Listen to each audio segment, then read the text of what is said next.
విధుల్లో నిర్లక్ష్యంగా ఉన్నారంటూ హైదరాబాద్ ఎల్బీనగర్ జోన్ పరిధిలోని డిప్యూటీ కమిషనర్లకు షోకాజ్ నోటీసులు జారీ అయ్యాయి. LB Nagar deputy commissioner Seva Eslavath, Saroor Nagar deputy commissioner Sujatha, Hayath Nagar deputy commissioner Thipparthi యాదయ్యకు నోటీసులు ఇష్యూ చేశారు.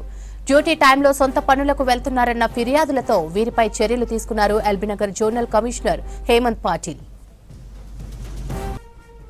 ఇక దీనికి సంబంధించి మరింత సమాచారం శ్రవణ్ అందిస్తారు. శ్రవణ్, జీహెచ్ఎంసీలో డిప్యూటీ కమిషనర్లకు షోకాజ్ నోటీసులు ఇచ్చినట్లు తెలుస్తోంది, ఏంటి అప్డేట్స్? జీహెచ్ఎంసీలో ఇటీవల షోకాజ్ నోటీసులు జారీ పర్వం కొనసాగుతుంది. కొన్ని రోజుల క్రితం సాట్ ఆటోలు అంటే శానిటేషన్ పైన అధికారులు నిర్లక్ష్యం వహించడంతో జీహెచ్ఎంసీ కమిషనర్ అమరపాలి దాదాపుగా 12 నుంచి 14 మంది డిప్యూటీ కమిషనర్లకు షోకాజ్ నోటీసులు జారీ చేశారు.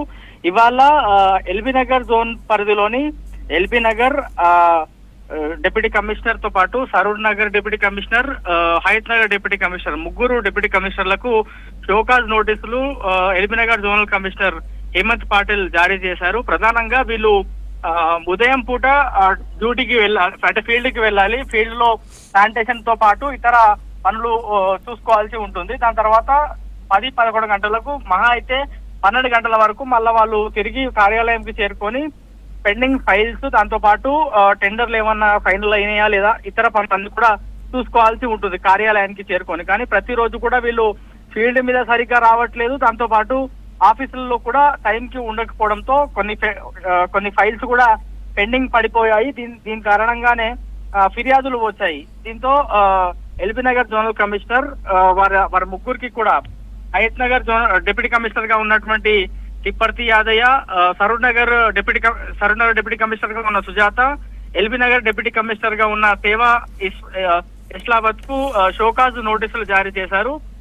24 గంటల లోపల వాళ్ళు ఎక్స్ప్లెనేషన్ ఇవ్వాల్సిందిగా కూడా జోనల్ కమిషనర్ జారీ చేసినట్టు షోకాజ్ నోటీస్ లో క్లియర్ గా మెన్షన్ చేసినట్టు ఉంది. మీరు ఏ పని కోసం బయటికి వెళ్తున్నారు, సొంత పనుల కోసం బయటికి ఎందుకు వెళ్తున్నారనేటువంటి అంశం పైన క్లారిటీ ఇవ్వాలని, ఎక్స్ప్లెనేషన్ ఇవ్వాలని కూడా జోనల్ కమిషనర్ వారికి ఆదేశించారు.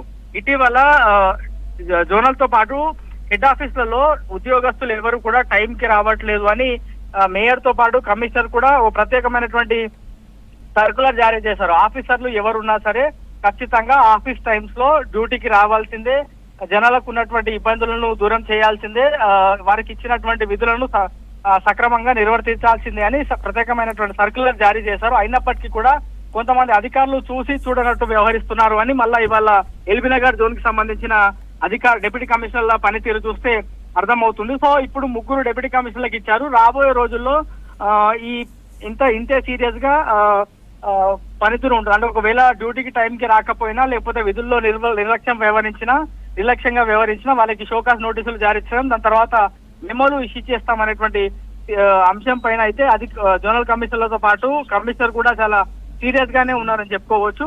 సో రాబోయే రోజుల్లో మీరు ఇచ్చేటువంటి ఎక్స్ప్లెనేషన్ ఏ విధంగా ఉంటుందనేటువంటి అంశం పైన చూడాల్సి ఉంది. సో ఓవరాల్ గా మాత్రం జనం సమస్యల మీద నిరంతరం పనిచేయాల్సినటువంటి అధికారులు కొంతమేర నిర్లక్ష్యం వహిస్తున్నారు అనేది మరోసారి నిరూపితమైంది. సో ప్రస్తుతం హయత్నగర్ కి సంబంధించినటువంటి డిప్యూటీ కమిషనర్ తిప్పర్తి యాదయ్య ఆయన పలు యూనియన్లకు నాయకుడిగా కూడా ఉన్నాడు. అంటే బేసిక్ గా ఏ కార్మికులకి అన్యాయం జరిగినా, లేకపోతే ఏదైనా ఇబ్బంది జరిగినా ఆయన వెళ్లి మాట్లాడతాడు. కానీ ఆయనే ఈ విధంగా టైంకి డ్యూటీకి రాకపోవడం, డ్యూటీలో నిర్లక్ష్యం వహించడం పైన పలు ఆరోపణలు అయితే వస్తా ఉన్నాయి. సో ముగ్గురు డిప్యూటీ కమిషనర్లకు అయితే షోకాజ్ నోటీసులు జారీ చేశారు. వాళ్ళు ఏ విధమైనటువంటి ఎక్స్ప్లెనేషన్ ఇస్తారు, మరి రాబోయే రోజుల్లో పరిణామాలు ఎట్లా ఉంటాయనేది చూడాల్సి ఉంది.